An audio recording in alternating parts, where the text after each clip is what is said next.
Hey YouTube, stock up. I'm your host Steven. Today we're going to be looking at Tesla. I'm going to be switching up my stance now. For about the last year, I've been obviously pretty bullish on Tesla. I've held these shares for about a year now. I mean, obviously we've just seen crazy gains this year. I think we've seen it. Let's see what we've got it in the year. I mean, we've got it at from about $70 all the way to the height at about 650. So obviously a crazy year for Tesla. Now, obviously I've been pretty bullish on it. I'm gonna go ahead and switch that stance up. I'm gonna go ahead and take a more of a bearish stance, and I'm gonna kind of explain why in this video. I think you're gonna like what I have for you. It's a jam-packed video, guys. So if you don't mind, go ahead and subscribe, turn your notifications on. I think you're gonna like what I have for you in the video. Now, what we're doing is we're going to go over kind of the highest price target that we see in the market, or from analysts, and we're going to go ahead and go over the lowest price target we also see.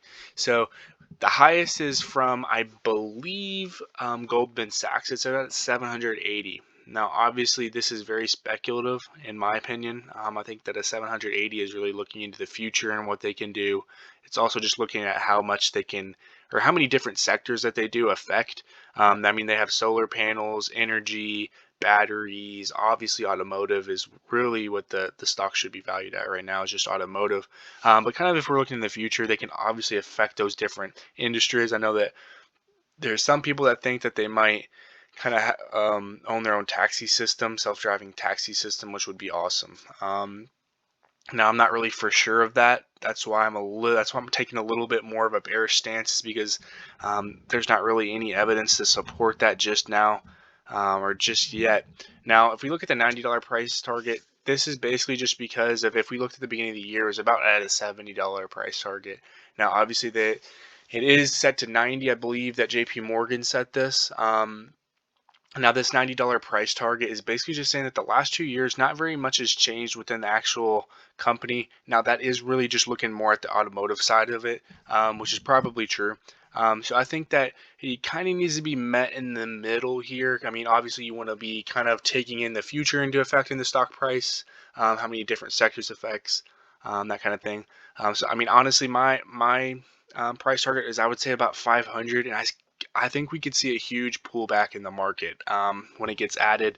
Obviously, all those shares are getting added on the 22nd of December. I think we're going to see a huge pullback after that, possibly a 20% drop back to 500 where it was before the inclusion. Very possible. I think it will go back up, but it is possible to see that pullback. I want to try to lock in profits. I would definitely get back into a buy zone at 500 though, but I just don't see myself buying more shares at that high $600-$700 price range. I just can't see myself buying any more shares.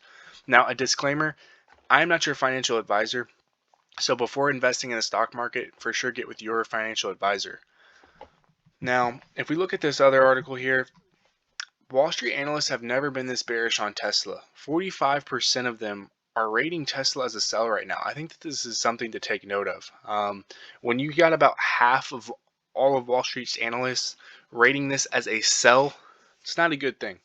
We're going to kind of look at this chart here since 2010, kind of the rating of buy, hold, sell, and just kind of the stock price as well. So I mean, obviously we see the stock price soaring out of the roof this year. You also see that it's the lowest buy rating since 2010.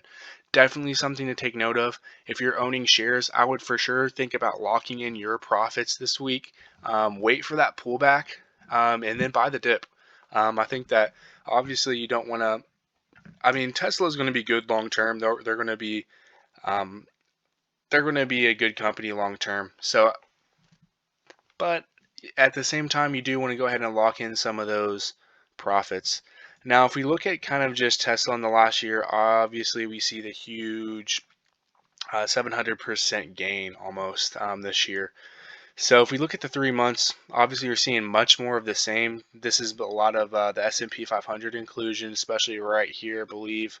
Now we look in the month, much of the same. Now if we do go to the 5-day, it is more flat trading. It looks like it really kind of is. It's not negative for the week, but it is kind of lower. If we look at the 1 day, it actually is negative. I think we're going to see more flat trading. It might go up a couple dollars this week. I mean, I would love to see it gain a lot more this week before I get out. I think I'm for sure going to get out on Friday, no matter what it does, just because I know that there's going to be a pullback that following week. That's just kind of my stance on it. I want to give you guys the best information to prepare you guys. Go ahead and like and subscribe to the video if you like this video. Go ahead and comment what you thought about the video. If you kind of have any questions, you want me to cover any other stocks, go ahead and leave that in the comment as well. Thanks, guys.